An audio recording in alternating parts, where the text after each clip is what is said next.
Ryan? হ্যাঁ হ্যাঁ আরবি লেখা কমপ্লিট হয়েছে আব্বু? হ্যাঁ হুজুরের লেখা কমপ্লিট।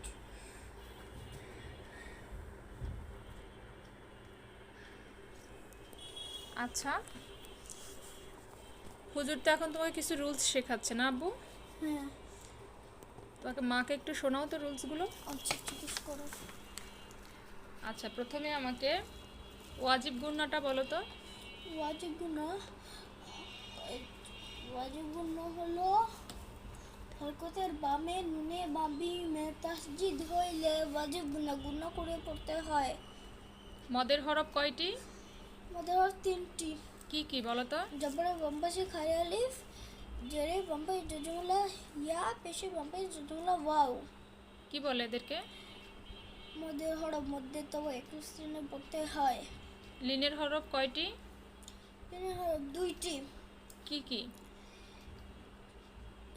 লিনের হরফ হুম হলো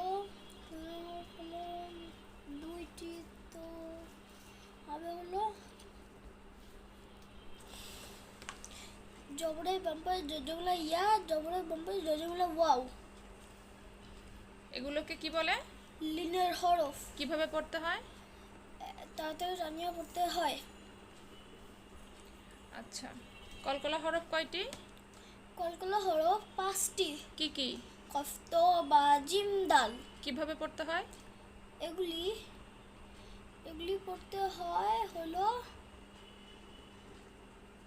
কলকলা হরফ কিভাবে পড়তে হয়? কলকলা হরফ কলকলা করিয়ে পড়তে হয়। আচ্ছা ঠিক আছে, আর রুলস তো হুজুর শেখাচ্ছে, তাহলে সেগুলো সুন্দর করে মনোযোগ দিয়ে শিখো।